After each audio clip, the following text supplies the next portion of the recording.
Camped outside Baghdad's fortified green zone, these men represent a new test for Iraq's young, fragile democracy. They're members or supporters of pro-Iranian parties who suffered a crushing defeat in October's parliamentary vote, losing 2/3 of their seats. Even though the US, the UN and the EU praised it as transparent, they claim the election was rigged. The outcome is misleading. We had our own observers who brought us evidence of our success in securing seats. Complicating things further, many of the losing parties have armed wings. Hassan Jassim Hammoud ran as part of a political movement closely linked to an armed group that the US has designated a terrorist organization for targeting American forces, 2,500 of whom are still stationed in Iraq. Hammoud failed to win a seat and says his supporters are ready to take action. If there is no action and we continue to be penalized by the Election Commission in these negative results, then there will be a popular movement and these groups here will play their role. Hammoud blames Prime Minister Mustafa al-Kadhimi as well as the US government, which backs him and which has funded the United Nations election monitoring mission, for the alleged fraud. As the country waits for final results, these men too wait for further instructions. On Monday, Iraq's election commission finalized the manual recount to address the complaints filed by the losing parties.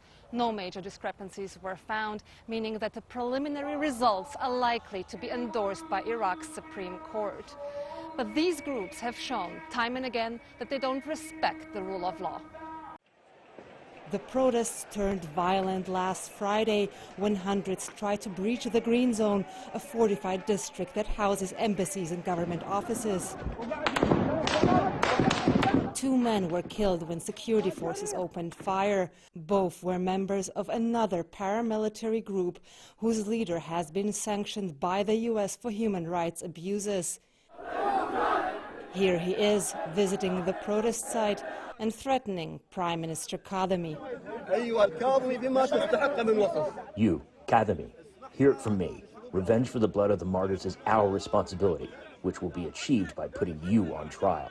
Hours later, 3 armed drones targeted the Prime Minister's residence in the most brazen attack yet on the state's authority. Kadhimi escaped unscathed and called for calm. President Biden denounced what he called a terror attack. But some observers say the strike is an unsubtle negotiating tactic to extract concessions in forthcoming talks over government formation. As soon as we have the election announcement, the results, final results announced, then we will move to the next stage, which is the beginning of the real negotiation. You will see most of what is taking place right now is going to disappear. And yet this election has exposed the deepening divisions among Shia parties which have ruled Iraq through consensus since the 2003 US-led invasion. That is raising fears of an intra-Shia war. Influential cleric Muqtada al-Sadr, who has cast himself as a nationalist and whose party won the election, said he wants to form a majority government, a break with the previous practice of dividing government posts among all elected parties.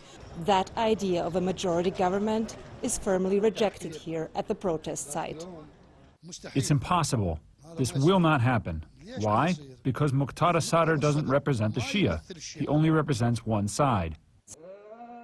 For now, an uneasy calm has settled over Baghdad's streets, but with both Sadr's supporters and the Iran-linked parties armed to the teeth, the failure to reach a political agreement could ignite fresh conflict.